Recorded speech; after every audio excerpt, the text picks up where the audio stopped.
Study IQ IAS, आपका selection हमारा mission.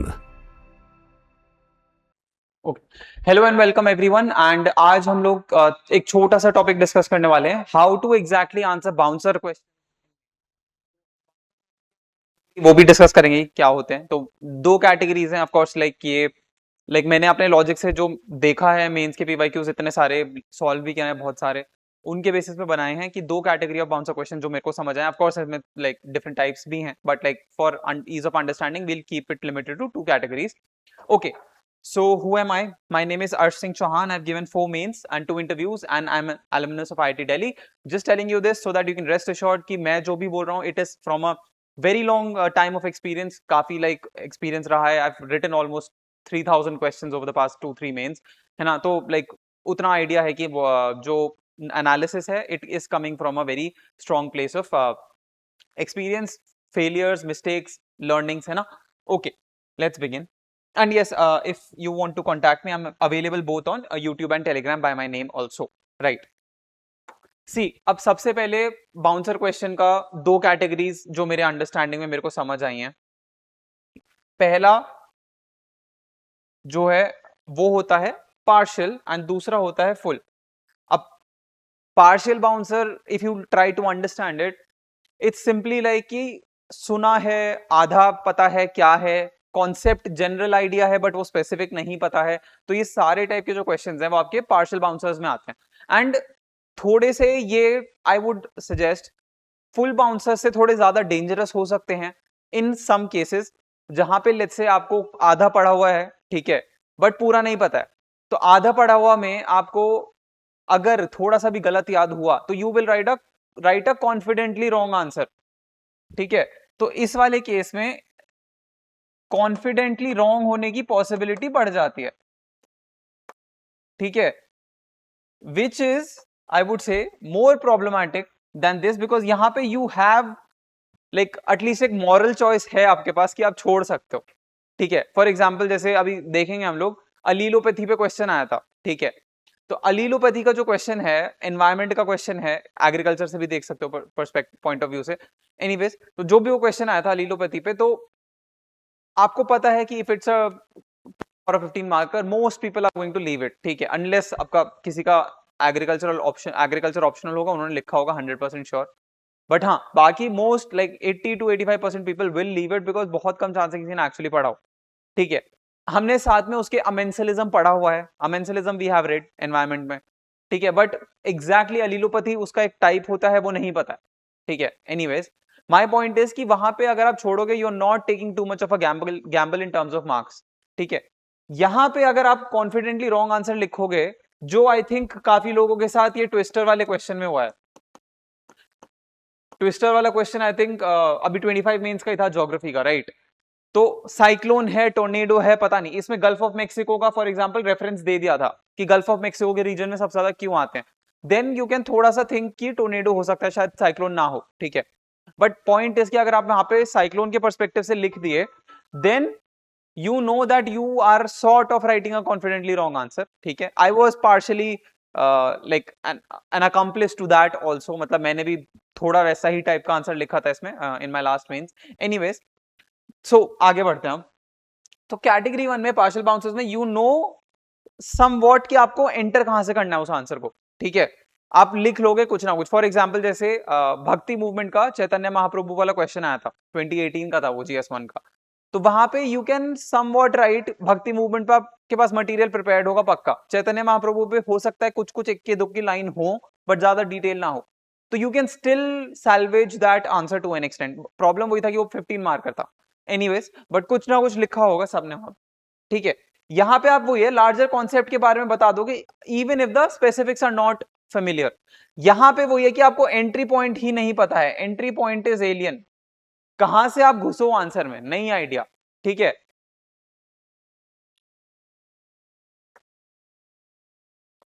तो इसमें कौन से क्वेश्चन आपके आते हैं, अलीलोपैथी मैंने बताया, फिर एक ब्लू एलईडी पे क्वेश्चन आया था। वहां पे आप एलईडी के बारे में भी कितना लिख दोगे, मतलब, है ना। एलईडी क्योंकि वो ये कि डिफरेंट डिफरेंट कलर्स की एलईडीज के डिफरेंट डिफरेंट पर्पसेस हैं। वहां पे स्पेसिफिकली ब्लू एलईडीज पे क्वेश्चन आया क्योंकि 21 में आया था वो क्वेश्चन, एंड 7 साल पहले 2014 में physics Nobel was on blue LEDs, ठीक है। तो वो एक क्वेश्चन हो गया। यहां पे आपको वो ये कि you do not have any concept that you can anchor to, आपके पास कोई कॉन्सेप्ट ही नहीं पकड़ पाओगे आप कि हाँ यार मैं ऐसे लिख दूं या वैसे लिख दूं, नहीं समझ आता, ठीक है। तो वही हम देखेंगे how to go about this. तो रूल वही है कि आपके पास जब लार्जर कॉन्सेप्ट है कैटेगरी 1 वालों में, तो आप एक जनरल आंसर लिखोगे, ठीक है, जनरलिस्ट और a generic answer. See obviously best case scenario है कि आपको पता हो, ठीक है, you can like properly write every single answer, that's the ideal case scenario, but we are not talking about ideal scenarios here. ये मैं बहुत ही प्रॉपर ब्रूटल रियलिटी बता रहा हूं मेंस की। अभी भी आप 3 महीने घिस के पढ़ लो, 2.5 महीने ही, अब तो 2.5 महीने भी नहीं है, सॉरी, 1.25 महीने, 45 to 50 डेज जितने बचे, आप घिस के पढ़ लो, there is a very strong possibility एक क्वेश्चन कोई ऐसा आ जाए, ठीक है। वो public examination unfair means act वाला लास्ट ईयर आया था, 24 का करंट अफेयर था, वो भी एक 1.5 साल पुराना करंट अफेयर, ठीक है। तो वो भी क्वेश्चन आया था, है ना। वहां पे वो है कि आपके पास एजुकेशन सेक्टर है, अनफेयर मीन्स है, ये कुछ कुछ कीवर्ड्स आप पकड़ लोगे तो वो कैटेगरी 1 में लाई कर जाएगा, ठीक है। कि आपके पास एक जनरल एंट्री पॉइंट है, क्यों आया होगा, पेपर लीक्स की वजह से, पॉसिबल क्या है, education sector reform, higher education sector reform, है ना। और उसमें आप ये सोच सकते हो कि एजुकेशन कंकरेंट सब्जेक्ट है, देयर इज अ, उसमें आई थिंक स्पेसिफिकली वो चीज पूछा था कि क्या स्टेट एजुकेशन स्टेट एग्जाम्स भी इंक्लूडेड है या नहीं, समथिंग लाइक दैट। तो उसमें आपको पता है education is a concurrent subject, तो हाँ मोस्टली चांसेस स्टेट भी इंक्लूडेड हो, स्टेट एग्जाम्स भी इंक्लूडेड हो, यू हैव सम आइडिया, तो दैट्स अ प्रॉपर कैटेगरी 1, ठीक है, ओके। अब यहां पे प्री कंडीशन वही है कि जो एक्चुअल कॉन्सेप्ट आपका चल रहा है ना मेन, वो आपको डिफाइन करना पड़ेगा। चैतन्य महाप्रभु में भक्ति मूवमेंट आपको पता है कि वो आपको लिखना है, ट्विस्टर वाले में आपको आइडिया होना चाहिए कि वो टोर्नेडो पे है, तब आप बढ़ पाओगे आगे, ठीक है। तो वो एक थोड़ा सा कंडीशन हो जाता है। अभी और क्वेश्चंस देखेंगे कैसे करना है। एंड यहां पे अगर आपने मिस आइडेंटिफाई कर दिया तो वो ही होगा जो मैं बता रहा था कि you write a confidently wrong answer, ठीक है, जो कि बहुत like this is two issues with, there are two issues with this. पहला, you are setting off the examiner, ठीक है, कि फालतू लिख के आ रहे हो, बिल्कुल फालतू बुलशिट लिख के आ रहे हो। और दूसरा, यू आर वेस्टिंग टाइम, ठीक है। तो अब टाइम वेस्ट करने से बेटर है कि आप वो टाइम बाकी आंसर्स में लगा लो जो आपको एक्चुअली आते हैं, मे बी आधा आधा नंबर किसी में आप एक्स्ट्रा स्कोर कर लो, राइट। तो मच मच बेटर, तो वेस्ट नहीं करना है टाइम। अब जैसे पीएसआईआर में, मेरा ऑप्शनल पीएसआईआर था, तो पीएसआईआर में क्वेश्चन आता है एंटी आरक मूवमेंट पे, ठीक है, it was a 10 marker. Anti arrack movement नहीं आइडिया था क्या है, बाद में जाके देखा कि अल्कोहल के अगेंस्ट वुमेन का मूवमेंट था वो, ठीक है। Anyways, my point is, anti arrack movement वाला question I left, I did not even spend like even a second on it. मुझे पता था कि उसमें टाइम वेस्ट करने का कोई पॉइंट ही नहीं है, मैंने बाकी आंसर्स को थोड़ा थोड़ा ज्यादा टाइम दे दिया, 10 सेकंड एक्स्ट्रा, किसी को आधा मिनट एक्स्ट्रा, किसी में 1 मिनट एक्स्ट्रा, लास्ट के जो 10 मार्कर्स होते हैं जो मैं करता था उसमें 10 मार्कर्स, ठीक है। तो आई वुड रिकमेंड कि टाइम वेस्ट करने से तो बेटर है कि आप वो कर लो। अगर लिख रहे हो तब मैं बता रहा हूं कैसे लिखना है, ठीक है, राइट। और जब आप जनरल आंसर लिख रहे हो तो उस जनरल आंसर को ना एंकर करो प्रॉपरली, ठीक है। और एंकर का मतलब क्या होता है कि you Fixit on that general concept and you Fixit properly. अगर आप चैतन्य महाप्रभु भक्ति मूवमेंट वाला क्वेश्चन कर रहे हो तो आप भक्ति मूवमेंट को ढंग से एक्सप्लेन करो पर वहां, क्योंकि that is your only thing that you can rely on, ठीक है। नहीं आता चैतन्य महाप्रभु, नहीं आता, थोड़ा सा आता है, ज्यादा नहीं आता। तो उस जो जनरल कॉन्सेप्ट पे आप रिलाय कर रहे हो उस पर ढंग से रिलाय करो फिर, ठीक है, ओके। अभी आगे देखते हैं, सारी चीजें डिस्कस करेंगे, ओके। तो पहला क्वेश्चन जो मैंने यहाँ पे लाइक फॉर रिप्रेजेंटेशन पर्पसेस लिया है, इट्स अ लिटिल ओल्ड, 2014 का क्वेश्चन है, एंड वो ये कि sort of like world history mixed with post independence consolidation of India वैसा आया था, तो GS1 में ही आया था। तो if you look at it, new economic policy of Lenin had influenced the policies adopted by India soon after independence, ठीक है। तो अब वो ये कि ऑब्वियसली ये मैं ऑलमोस्ट गारंटी दे रहा हूं 99% स्टूडेंट्स को, unless of course history optionals, not talking about them, general studies वाले जो नॉन हिस्ट्री ऑप्शनल वाले स्टूडेंट्स होंगे उनमें किसी ने ये चीज स्पेसिफिकली नहीं पढ़ी होगी। गारंटी, ऑलमोस्ट गारंटी, ठीक है, नहीं पढ़ी होगी, लेकिन यहां पे बहुत सारे कीवर्ड्स हैं which you can anchor to. पहली बात, लेनिन कौन थे ये। उसके बाद इंडिया सून आफ्टर इंडिपेंडेंस, क्या थी इंडिया की इकोनॉमी। ठीक है, पहली बात अगर हम, बहुत डार्क है, पहली बात अगर हम लेनिन की बात करें तो Vladimir Lenin, we know he was a socialist leader, ठीक है, यूएसएसआर के लीडर थे ये, सोशलिस्ट रेवोल्यूशन, रशियन रेवोल्यूशन में पढ़ते हैं इनको, ही was a leader of the Bolshevik revolution, ठीक है, ही was a leader that came after the Bolshevik revolution, ठीक है। तो इनकी जो न्यू इकोनॉमिक पॉलिसी है, अगर आपको कुछ नहीं पता है तब कैसे लिखना है मैं बता रहा हूं, है ना। Indian economic policy just after independence,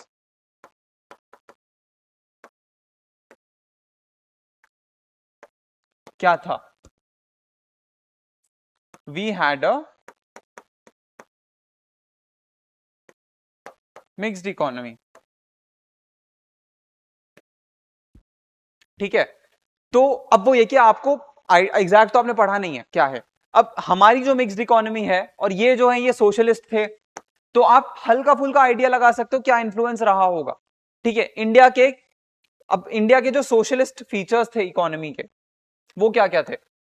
5 year plans, ठीक है, nationalisation,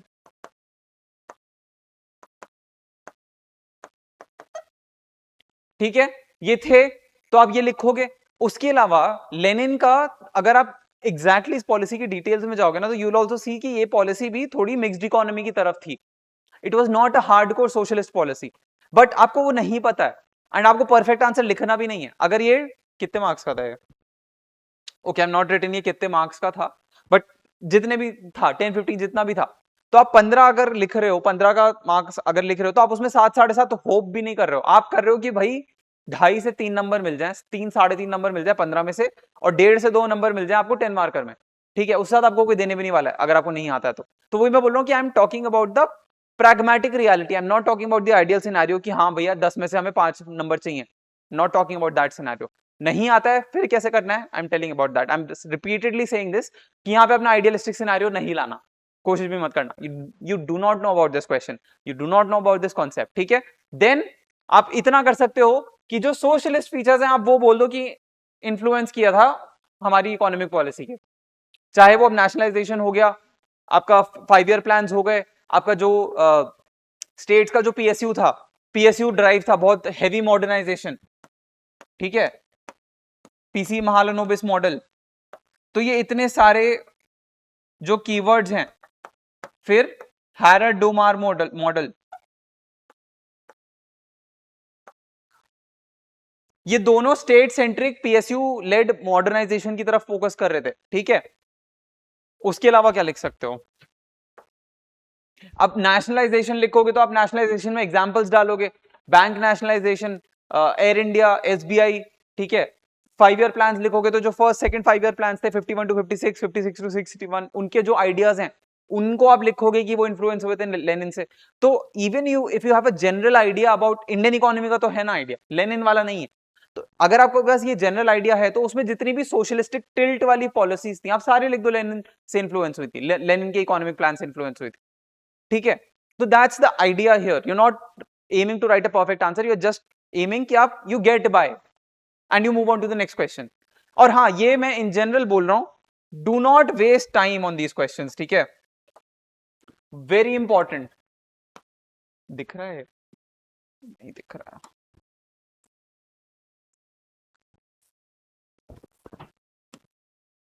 do not waste time on these questions, ठीक है। You have to write a reasonably good answer so that you can get 25 to 30% of the marks and बढ़वा। That's what we are going to do now. क्या लिखा है यहाँ पे और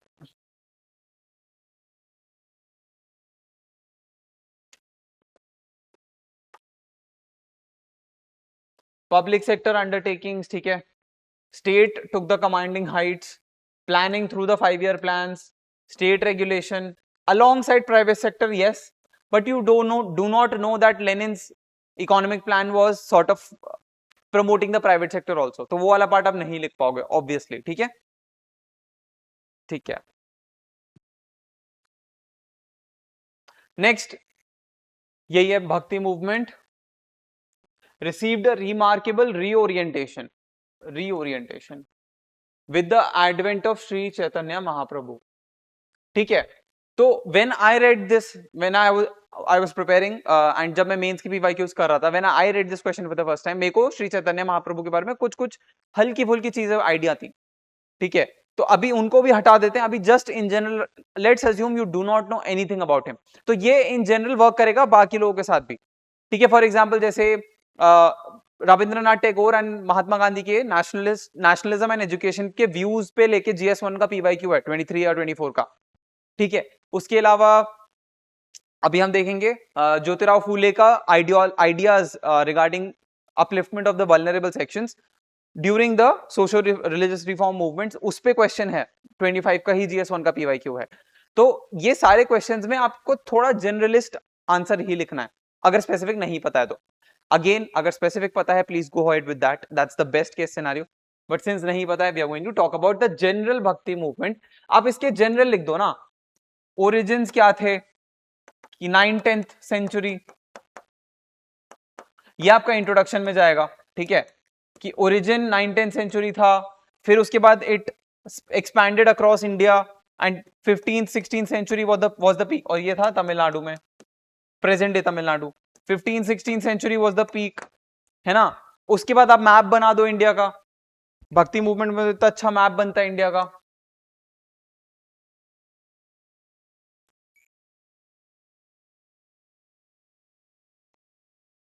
pardon my map, इससे बेटर बनाता हूं मैं, ठीक है। जनरली भक्ति मूवमेंट का ये फ्लो दिखाते हैं, ठीक है। दिस वाज 9th-10th सेंचुरी, यहाँ पे 11th-12th सेंचुरी ये श्री चैतन्य महाप्रभु बंगाल में, this was I think 12th to 13th century, then it went northwards.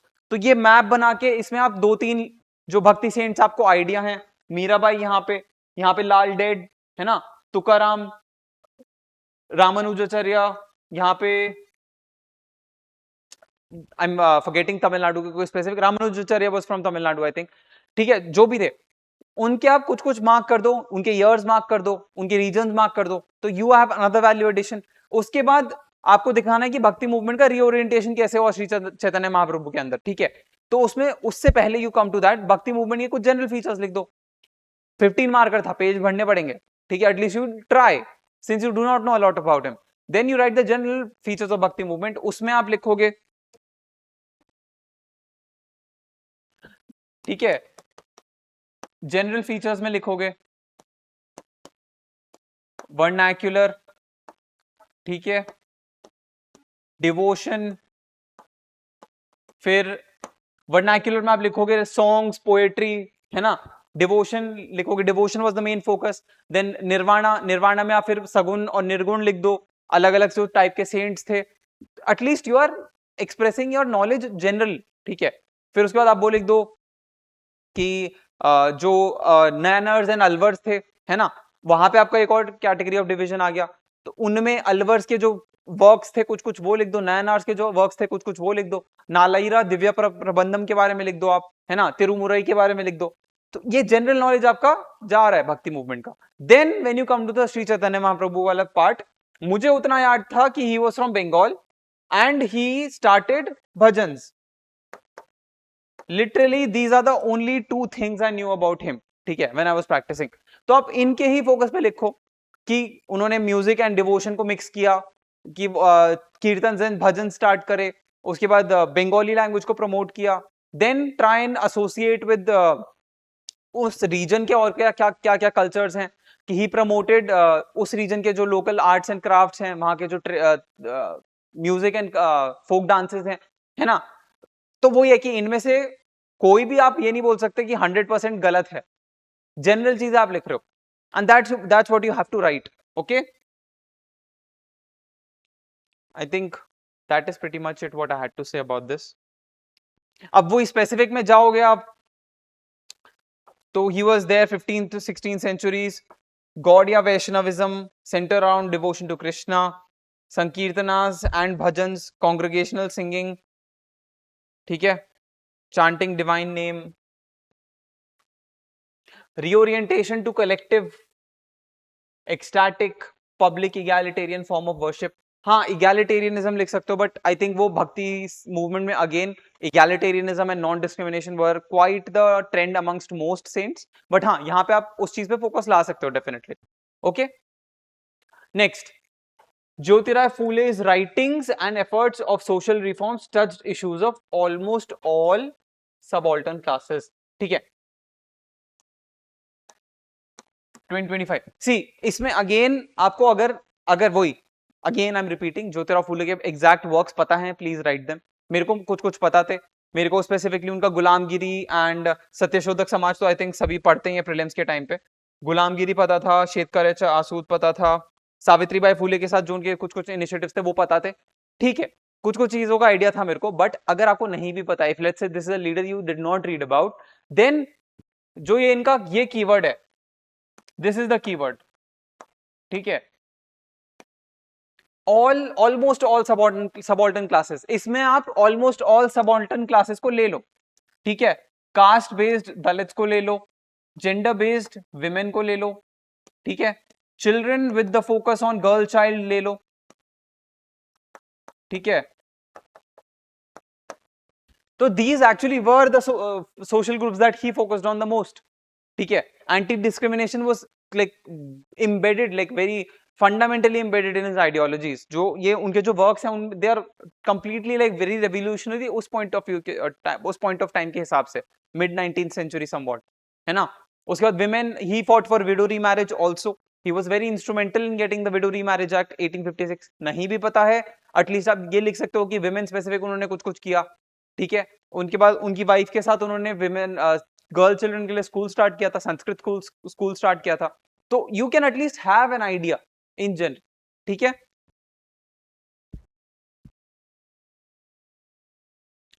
Pageants and labourers ये एक और वो हो गया वल्नरेबल सेक्शन आपका. ठीक है बाकी तो हमने टच कर लिए. तो वो ये कि उनके वर्क्स को आप एसोसिएट कर सकते हो उस हिसाब से. You do not know the exact knowledge and वो ये कि आपके नंबर कम ही आने वाले हैं, एक्सपेक्ट कर लेना वो चीज.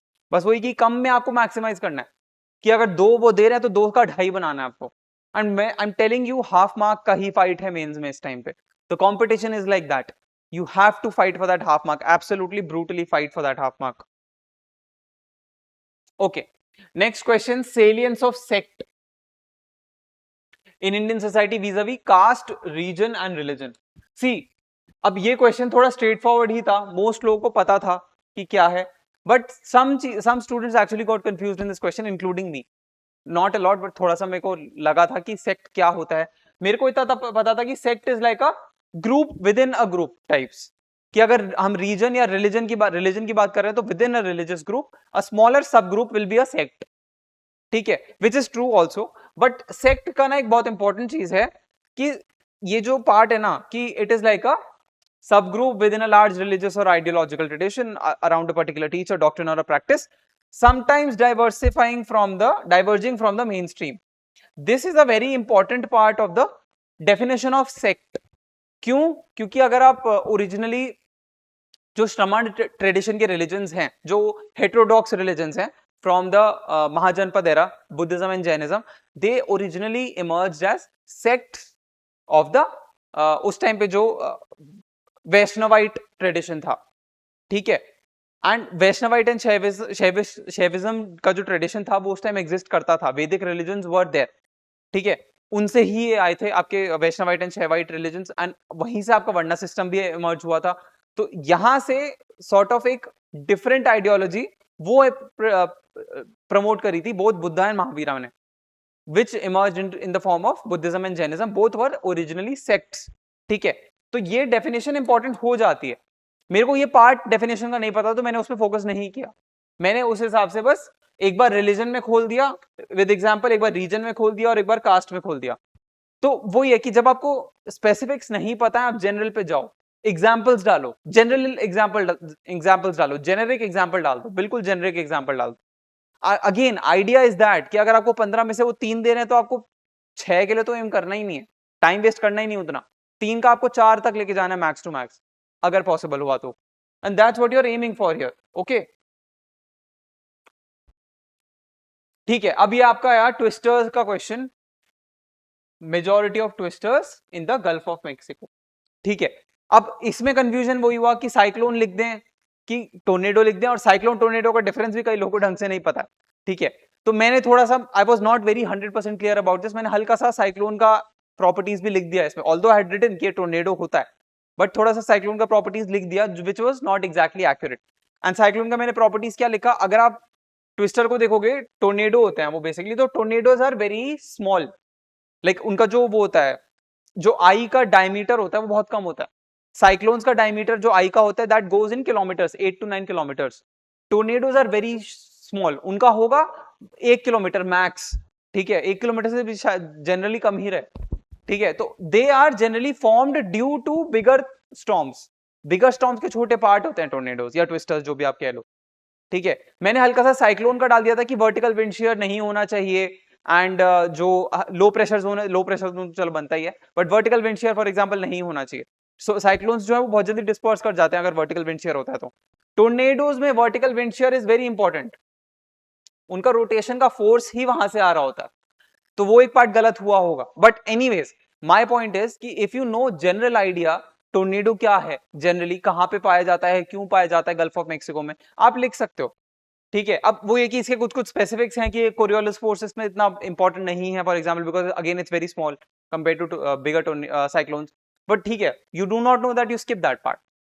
Again I am repeating again, idea is to get from 2.5 to 3। ठीक है, तो उसके लिए keep it as general as possible.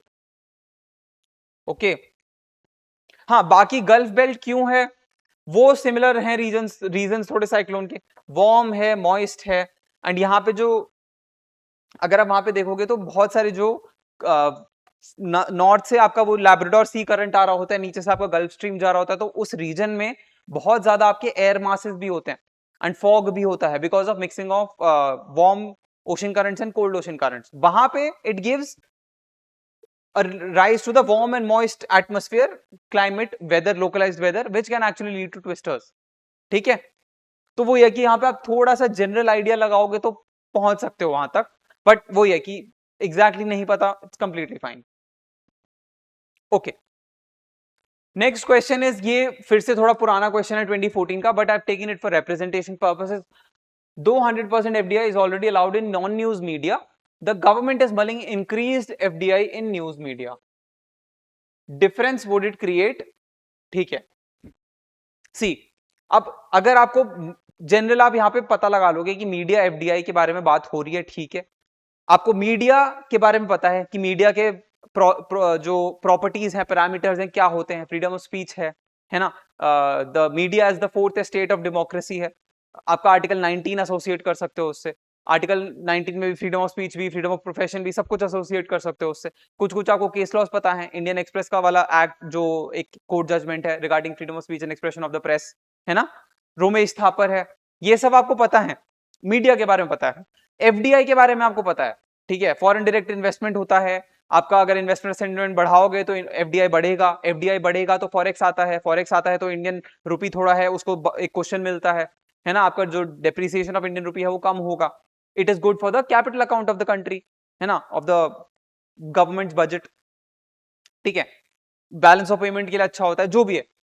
तो आपको मीडिया के बारे में पता है, एफडीआई के बारे में पता है, मीडिया एफडीआई के बारे में आई एम श्योर ज्यादा नहीं पता होगा, ठीक है, कि मीडिया या एफडीआई के बारे में हम क्या लिखें हम, तो वो ये कि आप जनरल कॉन्सेप्ट को पकड़ के मर्ज कर दो, आपको यहाँ पे वो ये कंफ्यूज नहीं होना कि मीडिया एफडीआई क्या है, मीडिया एफडीआई के बारे में कैसे लिखे, नहीं पता, दोनों के बारे में तो पता है ना आपको, मीडिया के बारे में पता है, एफडीआई के बारे में पता है, तो टेक जनरलिस्टिक कॉन्सेप्ट एंड यहाँ पे आप एक्चुअली एक अच्छा आंसर लिख सकते हो, even if you not specifically aware of the media FDI का कंडीशन क्या है उस टाइम पे, ठीक है, बिकॉज दोनों चीजें जो है मीडिया एंड एफडीआई काफी हेवीली स्टडीड है बाय यूपीएससी एस्पिरेंट्स, राइट, तो वो जनरल कॉन्सेप्ट एफडीआई से ये अच्छा होगा, मीडिया एफडीआई, मीडिया में अगर फंडिंग बढ़ाएंगे तो ये अच्छा होगा, इंडिपेंडेंस होगा अगर फॉरेन आ सकते हैं तो वो कुछ कुछ चीज अच्छी होंगी। क्रिटिकली एनालाइज करना है तो आप नेगेटिव्स लिखोगे कि ज्यादा फॉरेन कंट्रोल नहीं दे सकते बिकॉज नैरेटिव कंट्रोल वेस्ट के पास आ जाएगा, एटसेट्रा एटसेट्रा। वहां के कुछ कुछ एग्जांपल्स दे दो कि जैसे for example that Jeff Bezos owns Washington Post, है ना।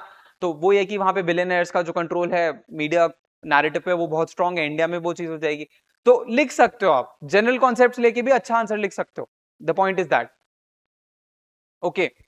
जनरल एफडीआई लॉजिक लगाओ, कैपिटल आएगा, टेक्नोलॉजी आएगा, कंपटीशन, जॉब्स, क्वालिटी, फॉरेन का उसका जो फिर अगेंस्ट में लिखोगे कि फॉरेन कंट्रोल है, प्रॉफिट रिपेट्रिएशन मतलब प्रॉफिट लेके बाहर भाग रहे हैं, लॉस ऑफ डोमेस्टिक से वही नैरेटिव कंट्रोल पे आपका कंट्रोल जो है लूज होगा। तो अब वो ये कि मीडिया एंगल ऑफ कोर्स आपको देना ही पड़ेगा। जेनरिक एफडीआई पे मत रुक जाना, जेनरिक मीडिया पे मत रुक जाना, दोनों आपको मिक्स करके ही लिखना है ना। तो मीडिया में फायदा क्या होगा, एडिटोरियल इंडिपेंडेंस है, प्लूरलिटी ऑफ वॉइसेस है, national security and narrative control है, क्रॉस मीडिया ओनरशिप है ना, news versus non news media है। तो आइडिया इज दैट ओनली कि you have to use your existing knowledge to extrapolate into spheres which you are not specifically aware of, but I am telling you it is possible. ठीक है okay. अब ये last year का question again GS3 का, distinguish between HDI and inequality adjusted HDI with special reference to India. Why is IHDI considered a better indicator for inclusive growth? Inclusive growth पे again अलग अलग angle से बहुत question आए हुए हैं। इंफ्रास्ट्रक्चर के एंगल से क्वेश्चन आए हैं, सस्टेनेबिलिटी के एंगल से क्वेश्चन आए हैं, IHDI के एंगल से क्वेश्चन आए हैं। Please prepare this topic properly. Just a small digression, इसके लिए इंट्रोडक्शन में try and always start with a good definition of inclusive growth. उसके लिए OECD की डेफिनेशन ले लेना, है ना। जैसे मैं अपने सेशंस में कई बार बताता हूँ, 2 वैल्यू एडिशंस इंट्रोडक्शन में आपको डालने हैं।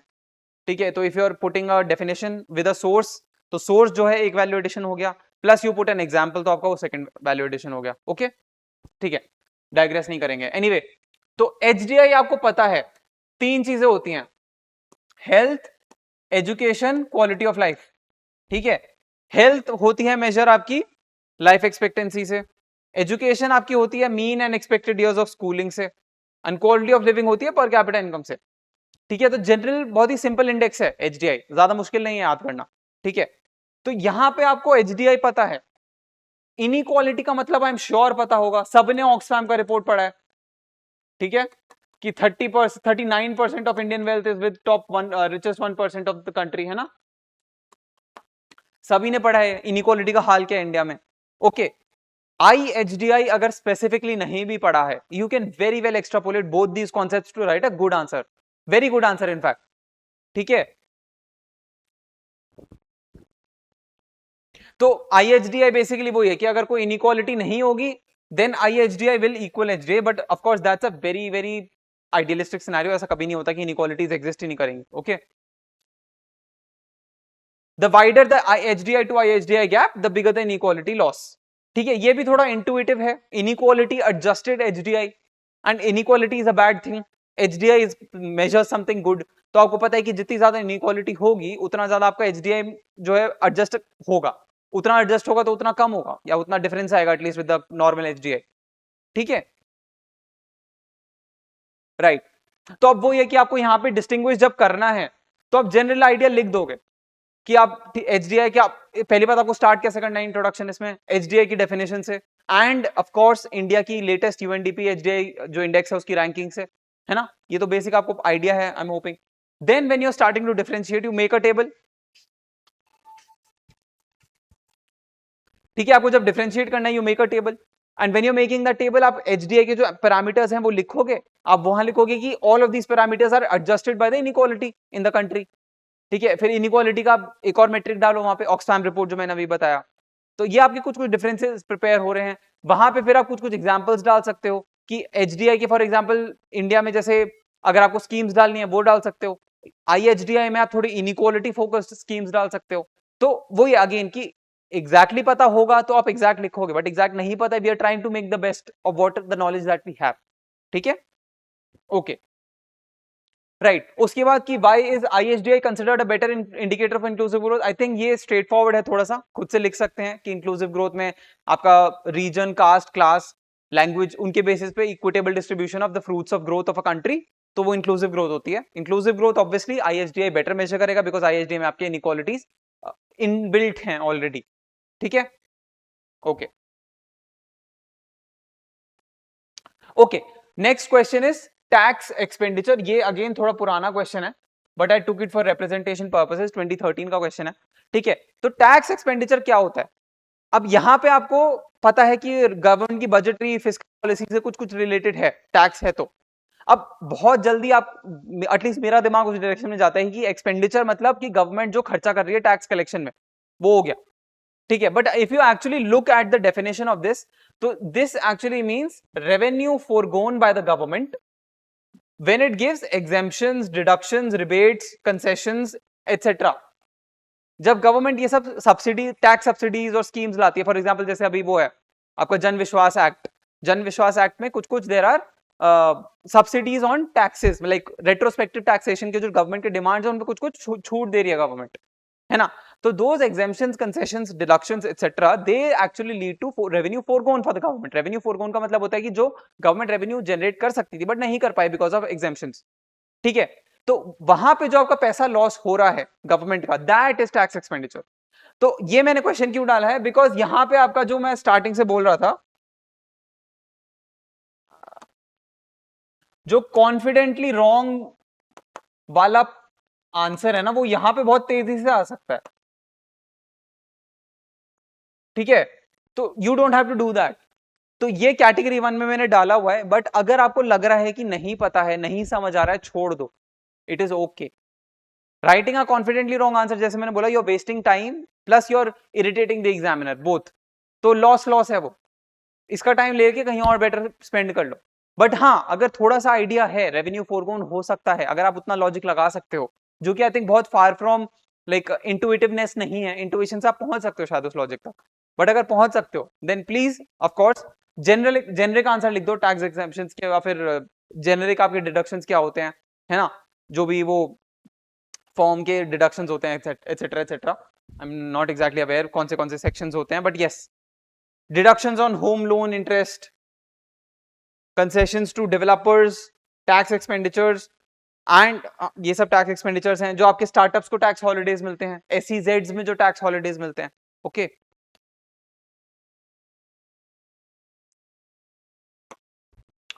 ओके, नेक्स्ट हम आ गए हैं कैटेगरी 2 पे।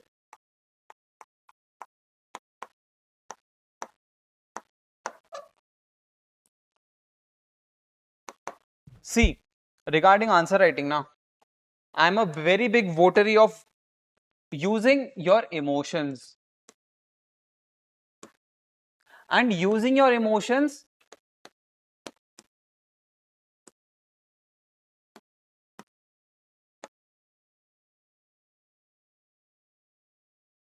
ठीक है, using your emotions properly, don't be like lost in your emotions, but mains में specifically I found it very helpful for me to approach the paper with aggression।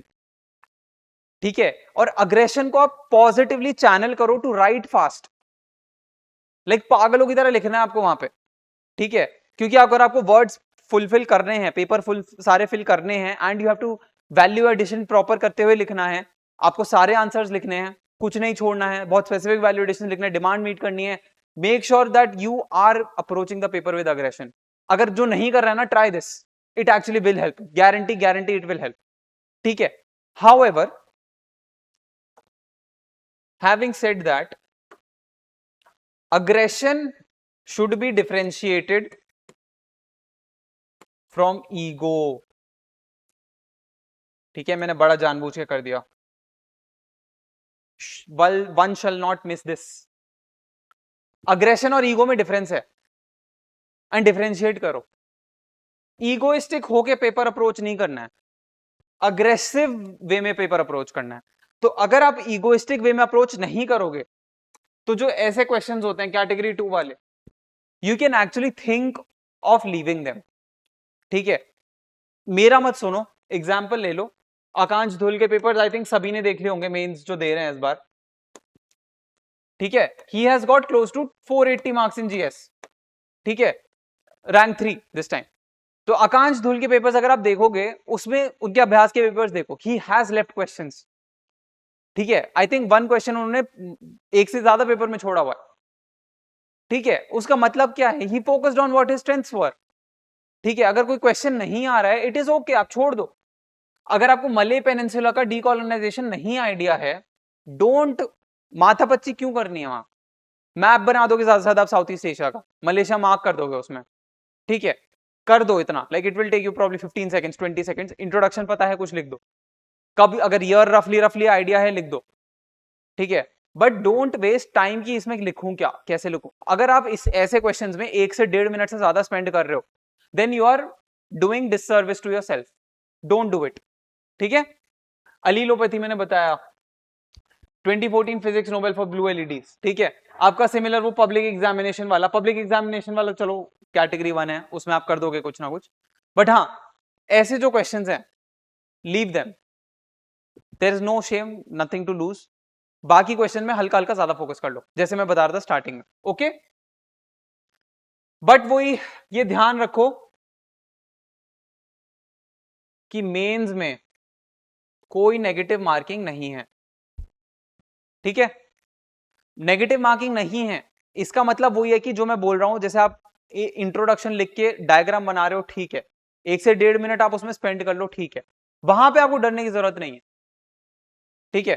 There is no like thing to be fearful about there, वहां पे आप कर दो, उतना negative marking नहीं होनी, उससे ज्यादा टाइम स्पेंड करने का कोई पॉइंट नहीं है, ठीक है, right.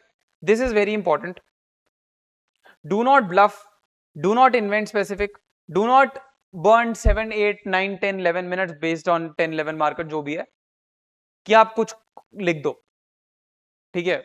Not worth it at all, okay.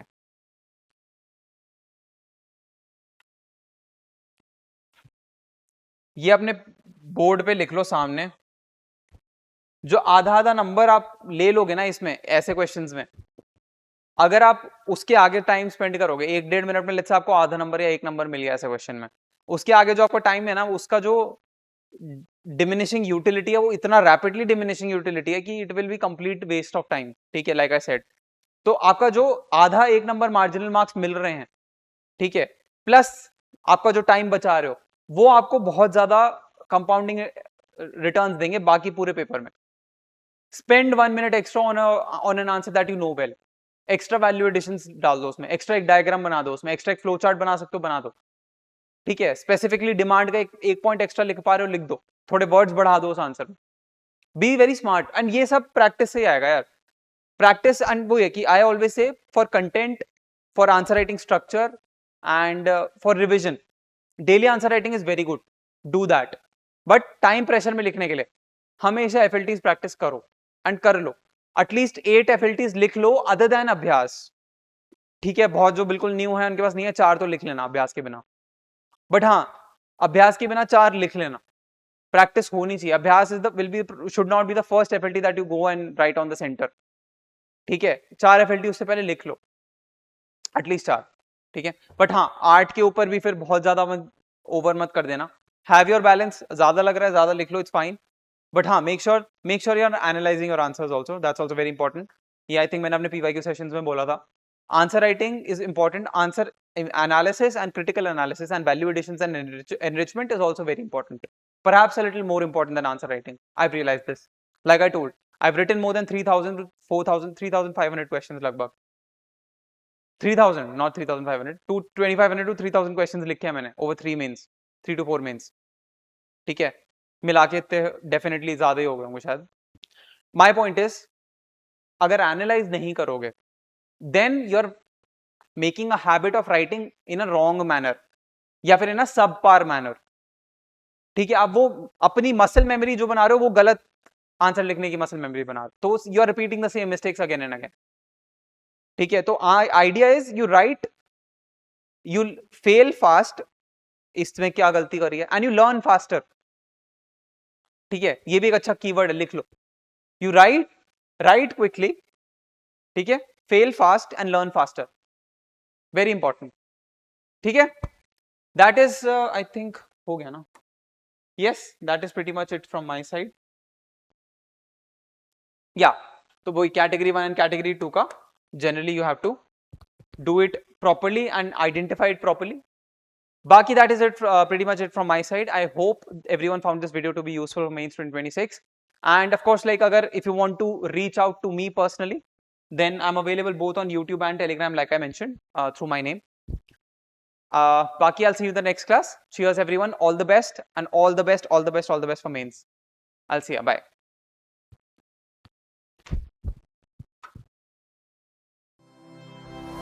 Study IQ IAS, आपका सिलेक्शन हमारा मिशन।